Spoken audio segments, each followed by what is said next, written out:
Um, in the last week alone, the mourners are burying a slain teen in France, and 45,000 cops were deployed.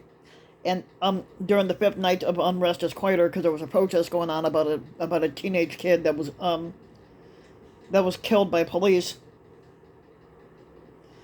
Um, in Nanterre, France, hushed and visibly anguished, hundreds of mourners from France's Islamic community had formed a solemn procession from a mosque to a hillside cemetery on Saturday to bury a 17-year-old whose killing by police has triggered days of rioting and looting across the nation of France. Underscoring the gravity of the crisis, President Emmanuel Macron, he's the president of France anyway, had scraped an official trip to Germany after nights of unrest across the country of France. Now, the government deployed 45,000 police to city streets across the nation to head off a fifth night of violence. Overnight, Interior Minister Gerald Darmanin had tweeted that the night had been calmer than the previous one, thanks to the resolute action of security forces, and he put the night's arrest total at 427 people.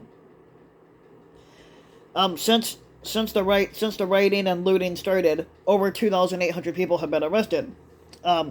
Since the teen's death. Darmanian tweeted last week that 200 riot police had been immobilized in the port city of Marseille, where TV showed footage of police using tear gas as night fell.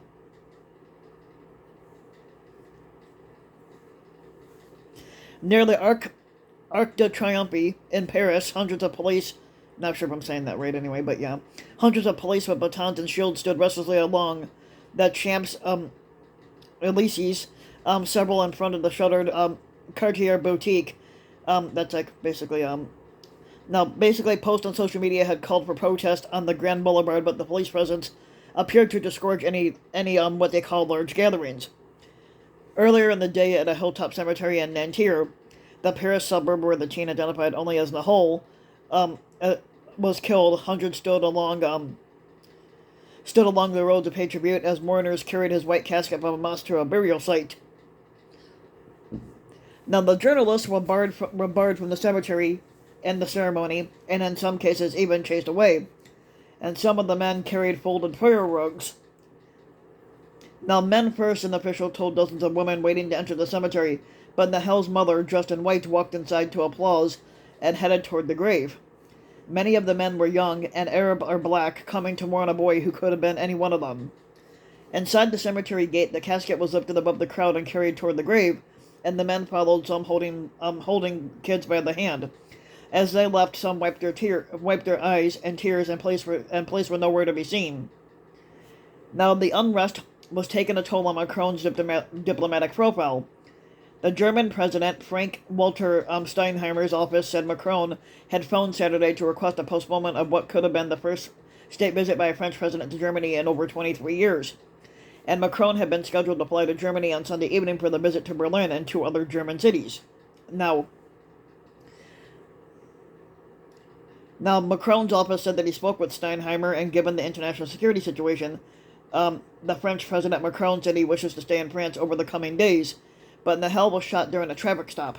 Video showed two officers at the window of the car, one with his gun pointed at the driver as the teenager pulled forward. The officer had fired one shot through the windshield. Now, this week, Nahel's mother told France 5 Television that she was angry at the officer who shot and killed her son, but not at the police in general. All the police saw was a little Arab-looking kid, and they just wanted to take his life. Now, Nahel's family has deep roots in Algeria. Now, race has been a taboo topic for decades in the country, France, which is officially committed to a doctrine of colorblind universalism. Critics say that doctrine has masked generations of systemic racism. The officer accused of killing Nahel was given a preliminary charge of voluntary homicide, meaning that investigating magistrates strongly suspect wrongdoing, but they need to investigate deeper and more before sending a case to trial. Nanterre prosecutor Pascal Prachi said that his initial investigation led him to conclude that the officer's use of his weapon wasn't legally justified. Now, hundreds of police and firefighters have been injured in the violence that erupted after the killing.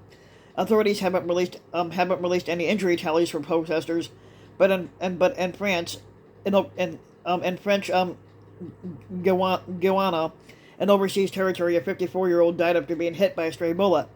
Now, the reaction to the killing was a potent reminder of the persistent poverty, discrimination, unemployment, and other lack of opportunity in neighborhoods around France where many residents trace their roots to former French colonies like where Nahel grew up.